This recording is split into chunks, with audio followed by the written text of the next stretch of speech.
صحابہ کرام نے سوال کیا، اللہ تعالیٰ نے جواب اتارا، وہ قرآن بن گیا۔ اللہ فرماتے ہیں یسألونک عن الشہر الحرام قتال فیہ، اے نبی یہ آپ سے حرمت والے مہینوں میں لڑائی کے بارے میں پوچھتے ہیں، قل قتال فیہ کبیر، ان کو کہہ دو کہ حرمت والے مہینے میں لڑنا کبیرہ گناہ ہے۔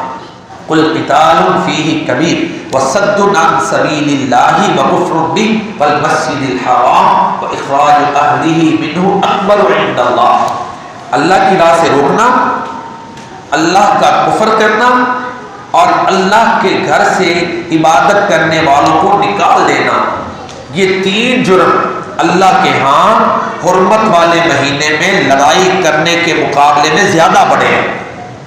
اللہ دیکھیں نا، قرآن اللہ کا کلام ہے، کیسے ان کو ان کا مائنڈ سیٹ کیا کہ یہ بڑا شور کر رہے تھے نا کفار لوگ، یہ حرمت والے مہینوں کا مسلمان احترام نہیں کرتے، تو اللہ تعالیٰ نے کہا کہ تم نے دیکھیں مشرکین مکہ بھی اللہ کو مانتے تھے، قرآن میں واضح ہے، وہ کہتے تھے یہ ہمارے سفارشی ہیں، یہ بت رکھے ہوئے تھے نا، وَيَقُولُونَ هَؤُلَاءِ شُفَعَاؤُنَا عِندَ اللَّهِ، اللہ کو وہ بھی مانتے تھے۔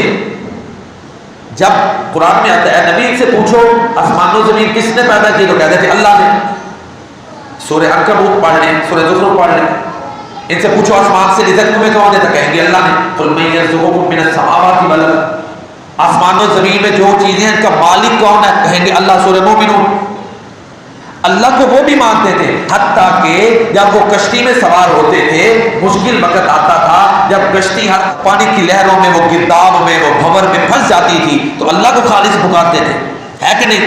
فَإِذَا رَكِبُوا فِي الْفُلْكِ دَعَوُا اللَّهَ مُخْلِصِينَ لَهُ الدِّينَ۔ اور ایک بہت بڑی دلیل، ابرہہ نے جب خانہ کعبہ کو گرانے کے لیے حملہ کیا تو اس وقت انہوں نے کس کو پکارا، اللہ کو پکارا، اللہ کو مانتے تھے، خالص اللہ کی عبادت اللہ کے گھر میں نہیں کرنے دیتے تھے۔ کتنا بڑا ظلم ہے، اللہ اکبر۔ اور خانہ کعبہ مسجد حرام کو خود بیت اللہ کہتے تھے، حالانکہ بت پڑے تھے، بیت الاصنام نہیں کہتے تھے، بیت اللہ۔ تو اللہ کو مانتے ہوئے اللہ کے گھر میں جو بندہ اللہ کی عبادت سے روکے وہ بڑا ظالم ہے، یہ اللہ تعالیٰ نے جواب دیا۔ اور ساتھ ہی کچھ بڑے مسلمان بھی ان کی طرف مائل ہو رہے تھے، اللہ نے فرمایا کہ یہ اس وقت تک راضی نہیں ہوں گے جب تک تم اپنا دین چھوڑ کے ان کے پیچھے نہ لگ جاؤ۔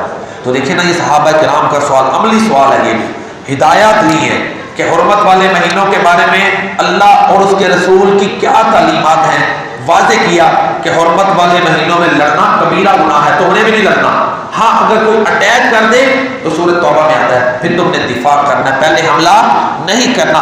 اب رہے وہ مشرکین اور یہودی جو اسلام کے خلاف، جنہوں نے کیا کہتے ہیں آسمان سر پہ اٹھایا ہوا تھا، ان کو بھی پوری طرح تسلی بخش جواب دیا کہ یہ مشرکین اللہ کو مانتے ہیں تو یہ ایک اللہ کی عبادت سے روکتے ہیں، خود ظلم کرتے ہیں۔ کیوں مکہ کیوں چھوڑنا پڑا مسلمانوں کو، کیوں نکالا مکہ سے، کہ وہ ایک اللہ کی عبادت کرتے ہیں۔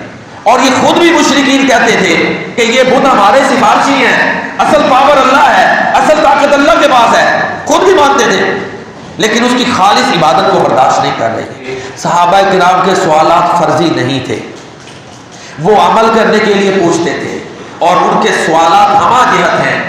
آگے انشاءاللہ عبادت کے بارے میں ان کے سوال ہیں، مال کن پر خرچ کرنا ہے، کیسے خرچ کرنا ہے، اس کے بارے میں سوال ہے۔